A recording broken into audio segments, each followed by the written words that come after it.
Hello students, मैं मुकेश साहवान आप सभी का स्वागत करता हूं नॉलेज कल्टीवेशन चैनल में। आज की वीडियो का टॉपिक है द लेक्स। लेक्स एक इम्पोर्टेंट वाटर सोर्स होती हैं जो कि हमेशा ह्यूमन हैबिटेट्स को, ह्यूमन सेटलमेंट्स को अपनी ओर आकर्षित करती रही हैं।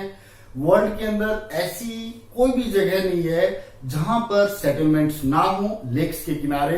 अगर पूरे वर्ल्ड की लेक्स को जोड़ लिया जाए, नंबर इनका काउंट कर लिया जाए, तो there are 12 crore lakes in the world. इन 12 करोड़ लेक्स का अगर टोटल सरफेस एरिया अगर ऐड करते हैं हम, तो इंडिया का जो टोटल ज्योग्राफिकल एरिया है इससे भी 1.5 गुना एरिया को ये लेक्स कवर करती हैं।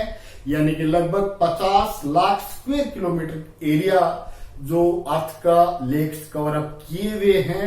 फिर भी अगर हम ऐसी लेक्स जो मेजर लेक्स हैं जिनका सरफेस एरिया लगभग 2.5 किलोमीटर या इससे ज्यादा स्क्वायर किलोमीटर में जो लेक्स हैं, उन लेक्स की बात करें तो ऐसी ऐसी लेक्स पूरे वर्ल्ड के अंदर 5 लाख हैं।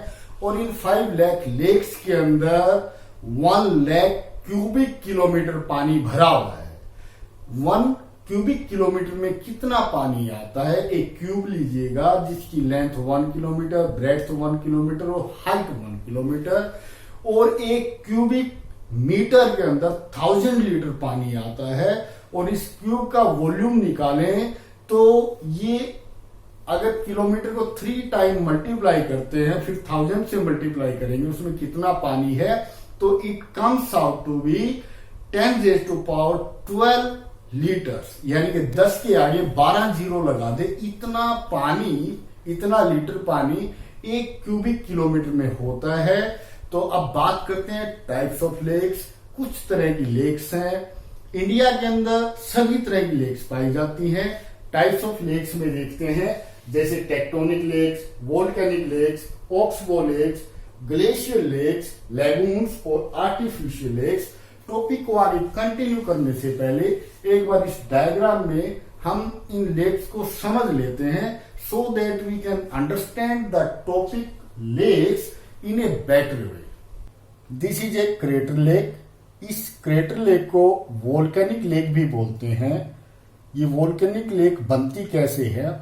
कभी किसी टाइम में, आज से हो सकता है 1000 साल पहले, 2000, 10,000 साल पहले, कभी अर्थ के अंदर से मैग्मा, जो मोल्टन फॉर्म में रॉक्स हैं, उसको अर्थ के अंदर मैग्मा बोलते हैं।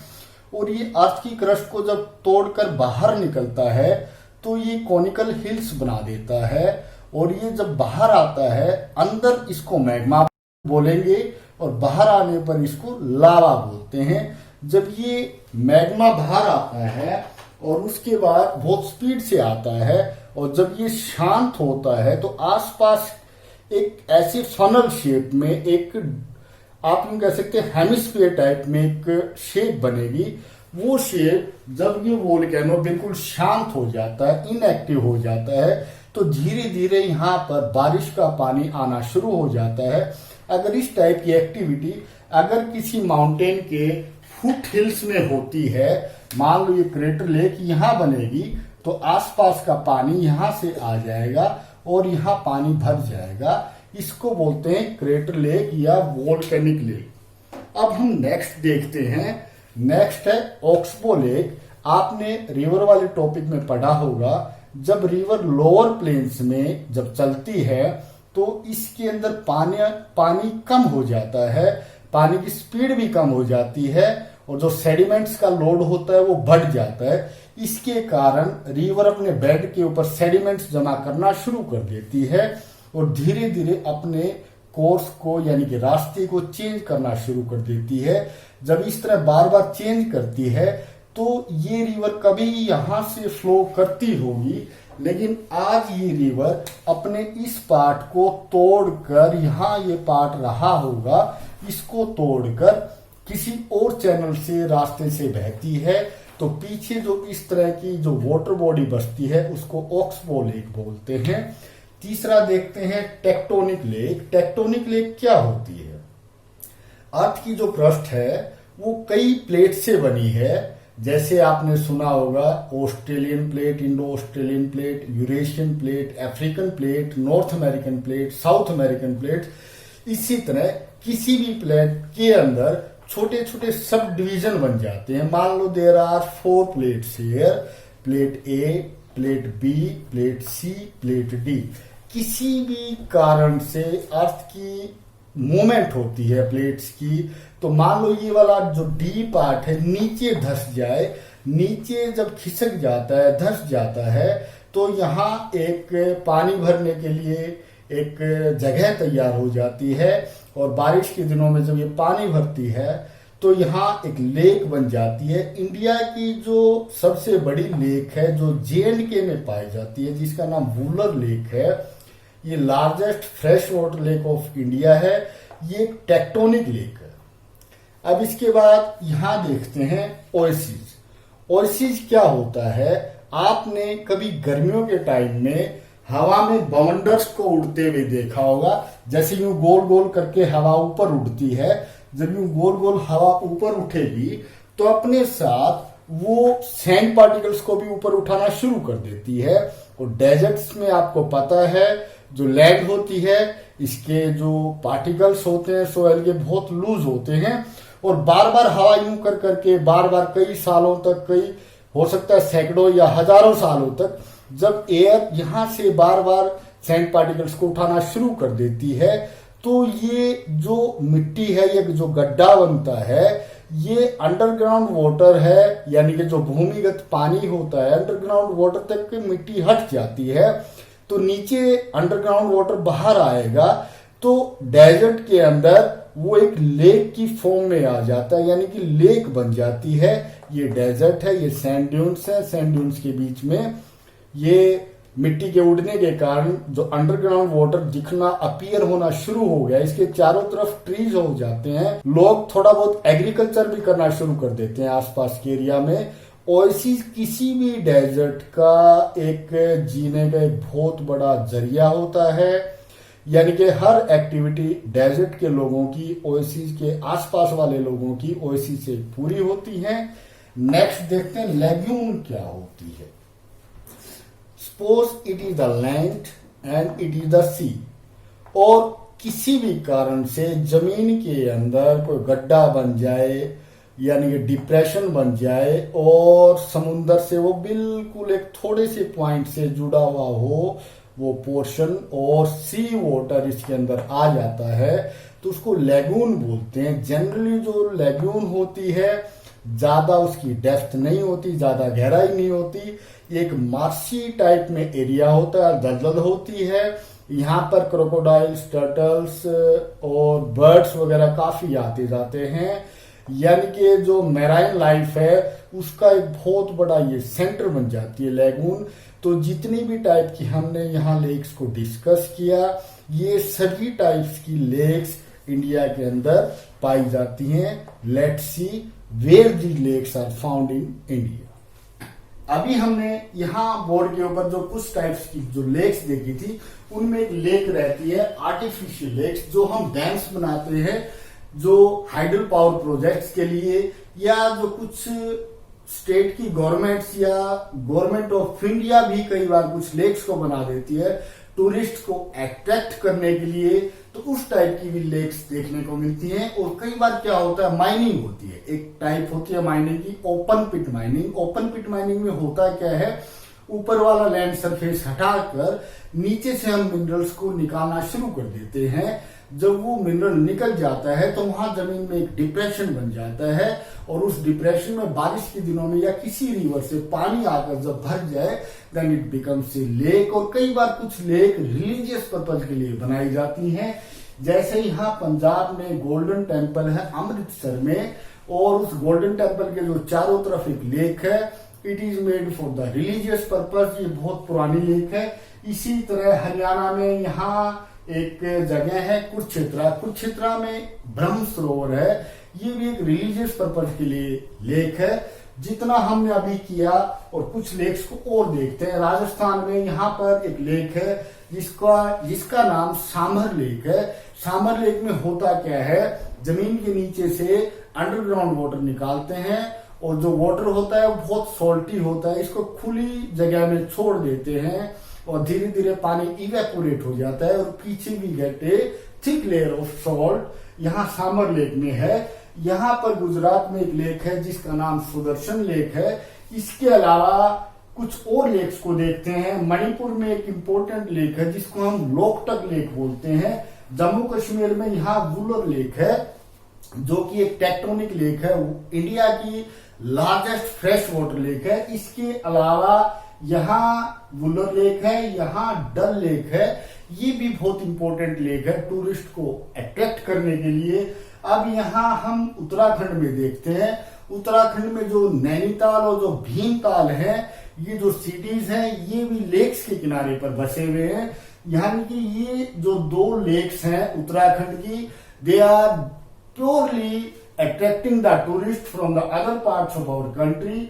अब बात करते हैं महाराष्ट्र की। अभी थोड़ी देर पहले जो हमने एक लेक देखी थी, क्रेटर लेक यानी कि वोल्केनिक लेक, यहाँ पर महाराष्ट्र में एक क्रेटर लेक है, हम उसको वोल्केनिक लेक बोलते हैं। महाराष्ट्र में एक इम्पोर्टेंट आर्टिफिशियल लेक है जिसको हम डैम बोलते हैं। ये है कोयना डैम जो कि रिवर कोयना के ऊपर बना हुआ है। अब बात करते हैं कर्नाटका में। कर्नाटका में रिवर कावेरी स्टार्ट होती है। यहाँ पर एक डैम है जिसका नाम कृष्ण राजा सागर डैम है जो कावेरी रिवर के ऊपर है। कावेरी रिवर के और आगे चलेंगे तमिलनाडु में, यहाँ पर एक इम्पोर्टेंट डैम है जिसका नाम मैट्टूर डैम है। इसके बाद हम बात करते हैं तेलंगाना स्टेट की। हमने पीछे एक उसमें रिवर वाले टॉपिक में पढ़ा था, यहाँ पर एक डैम है जिसका नाम निजाम सागर डैम है जो कि हैदराबाद को वाटर सप्लाई करता है, तेलंगाना की कैपिटल है।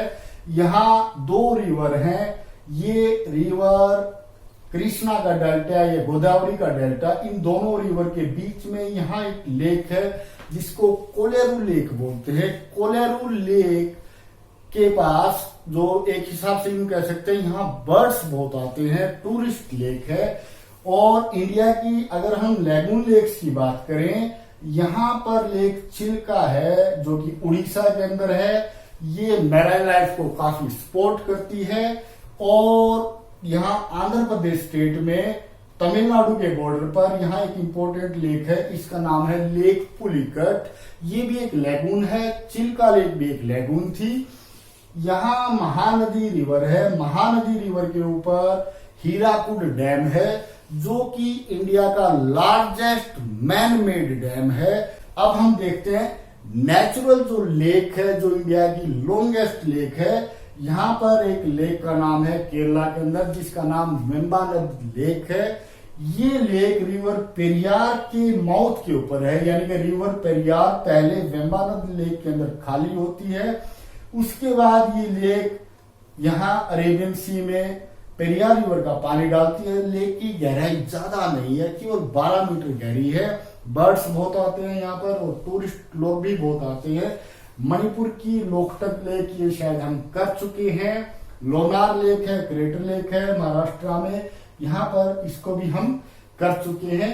तो ये था इंडिया के मैप के अंदर लोकेशन ऑफ द लेक्स, यानी कि इंडिया में लगभग हर तरह की लेक्स पाई जाती हैं। जितना भी अभी हमने पढ़ा उसको एक रिटन फॉर्म में देखते हैं। जो लेक है इसकी डेफिनेशन क्या है, यानी कि जमीन के ऊपर जो पानी भरा हुआ है, a large water body surrounded by the land is known as a lake. यानी कि लेक की जो डेफिनेशन है, a large area of water surrounded by land. अगर नंबर ऑफ लेक्स वर्ल्ड की बात की जाए, these are 12 crore 4% of the land surface are covered by the lakes of the world. अगर इंपोर्टेंट मेजर लेक्स की बात की जाए जिनका सरफेस एरिया 2.5 स्क्वायर किलोमीटर से ज्यादा है, ऐसी लेक्स पूरे वर्ल्ड के अंदर 5 लाख है, जिसके अंदर 1 लाख क्यूबिक किलोमीटर पानी भरा हुआ है। कॉन्टिनेंट वाइज देखें तो नॉर्थ अमेरिका के अंदर 25% लेक हैं पूरे वर्ल्ड की, अफ्रीका के अंदर 30% लेक हैं, एशिया के अंदर 20% लेक हैं। आगे देखते हैं Canada, largest number of the lakes. Canada पूरे वर्ल्ड के अंदर वो कंट्री है जिसमें सबसे ज्यादा लेक्स हैं। कनाडा के अंदर 31,000 लेक्स ऐसी हैं जिनका सरफेस एरिया 2.5 किलोमीटर स्क्वायर से ज्यादा है। वेरी लार्ज लेक्स, जो लेक्स बहुत बड़ी हो जाती है, उनको हम सी बोलते हैं, जैसे कैस्पियन सी। यूरोप और एशिया की बाउंड्री के ऊपर ये कैस्पियन सी है। नेक्स्ट है अराल सी, ये सेंट्रल एशिया में है तो वैसे ही लेक्स, लेकिन इनका साइज बहुत बड़ा होने के कारण we call them the sea. Next आगे देखते हैं types of the lake. Tectonic lakes, these lakes are made by the movements of the plates of the crust of the earth. Wular lake J&K largest lake है, tectonic lake का example है। Volcanic और crater lake, lake Lonar Maharashtra में है। Oxbow lake, meanders of the rivers are turned into the oxbow lake. Generally oxbow lakes are found in the lower plains of the rivers. Next देखते हैं glacier lake. Glacier lakes are generally found in the cold regions of the world. Movement of the glaciers and the ice sheet, जो glacier चलता है यानी movement of the ice and snow is known as the glacier. जब ये चलती है तो जमीन में एक डिप्रेशन बना देती है, खड्डा बना देती है, और जब वो स्नो मेल्ट होती है तो we find that depression filled with water, पानी से भर जाता है, तो that is known as the glacier lake. Most of the Himalayan lakes are generally glacier lakes. Next देखते हैं पोलर एरियाज के अंदर भी we find the glacier lakes. आगे देखते हैं lagoons. Generally lagoons are filled with salt water, समुद्र का पानी भरा होता है लेगून्स के अंदर। इसके बाद कोस्टल एरिया में ये ज्यादा देखने को मिलती है। सी वेव्स के कारण लेगून्स बनती हैं। Example the Chilka lake, the Pulicat lake, here it is Chilka lake, here it is the Pulicat lake. Next देखते हैं आर्टिफिशियल लेक्स यानी कि डैम्स, हाइडल पावर जो प्रोजेक्ट है वो, और कई बार lakes to attract the tourist, वहां पर भी लेक बन जाती हैं। Some other types of the lake, perennial and seasonal lakes. Perennial lakes वो होती हैं जिनमें हमेशा पानी रहता है। सीजनल लेक्स वो होती हैं जो ड्राई सीजन में सूख जाती हैं। इसके अलावा कुछ रिलीजियस वैल्यूज की लेक हैं, जैसे यहाँ अमृतसर में, यहाँ अमृत सरोवर से अमृतसर बना पंजाब के अंदर, हरियाणा में ब्रह्म सरोवर। वैसे इंडिया की हर टाइप की जो लेक है, जो बड़ी लेक्स है, अपने आप में एक रिलीजियस लेक्स है। Lakes formed by the winds. Oasis होते हैं जो डेजर्ट या सेमी डेजर्ट एरिया के अंदर जो लेक्स बनती हैं by the movement of the winds, वो ओएसिस कहलाते हैं। ह्यूमन एक्टिविटी यानी कि ओपन पिट माइनिंग से जब हम खनन का कार्य करते हैं और वहां जो डिप्रेशन बनता है, उस डिप्रेशन में बारिश के दिनों में जो पानी भरता है, वहां पर भी लेक की फॉर्मेशन हो जाती है। इसके अलावा सांबर लेक राजस्थान में है, अभी हम कर चुके हैं। वेम्बानद लेक इंडिया की लॉन्गेस्ट लेक है। वुलर लेक लार्जेस्ट लेक है। लार्जेस्ट का मतलब इसके अंदर बहुत ज्यादा पानी आता है, लॉन्गेस्ट का मतलब इसकी लंबाई बहुत ज्यादा है। अब हम जानेंगे लेक्स का किसी भी प्लेस की इकोनॉमी में क्या रोल होता है। जो लेक्स होती हैं वो वाटर बॉडीज हैं, और जितनी भी वाटर बॉडीज होती हैं वो हमेशा ह्यूमन सेटलमेंट को अपनी ओर अट्रैक्ट करती हैं। जो हमारी एक्टिविटी है वो बहुत हद तक रिवर्स और लेक्स के ऊपर डिपेंड करती हैं। जैसे एग्जांपल देखते हैं, रेनी सीजन के अंदर अगर कोई बड़ी लेक है और रिवर के रास्ते में है तो वो लेक फ्लड्स को आने से रोकती है, और ड्राई सीजन में उस रिवर के लिए एक इवन फ्लो बनाए रखती है पानी का। इसके अलावा जो टूरिस्ट प्लेसेस हैं जहां पर बहुत ज्यादा टूरिस्ट आते हैं, वहां के लोगों की इकोनॉमी काफी हद तक लेक्स के ऊपर डिपेंड करती है। इसके अलावा एक इम्पोर्टेंट फंक्शन है वहां का जो इकोसिस्टम है, वहां का ग्राउंड वाटर है किसी भी लेक के आसपास का, वो भी लेक मेंटेन करती है। कुल मिलाकर हम कह सकते हैं एक्वेटिक लाइफ को भी बहुत ज्यादा बढ़ावा मिलता है। कुछ लोग फिशिंग वगैरह करते हैं काफी बड़ी लेक्स के अंदर, यानी कि पूरी तरह से कुछ आदमियों का जीवन तो लेक्स के ऊपर डिपेंड करता है। तो ये थी हमारी आज की वीडियो, जो लेक्स के बारे में कैसे बनी, कहाँ कहाँ पाई जाते हैं, किस टाइप की लेक्स हैं पूरे वर्ल्ड के अंदर, इन चीजों को इस वीडियो में हमने जाना। उम्मीद करता हूं लेक्स के बारे में आपको काफी कुछ समझ में आया होगा, सीखने को मिला होगा। इसलिए वीडियो को यहीं रोकते हैं। वीडियो देखने के लिए धन्यवाद।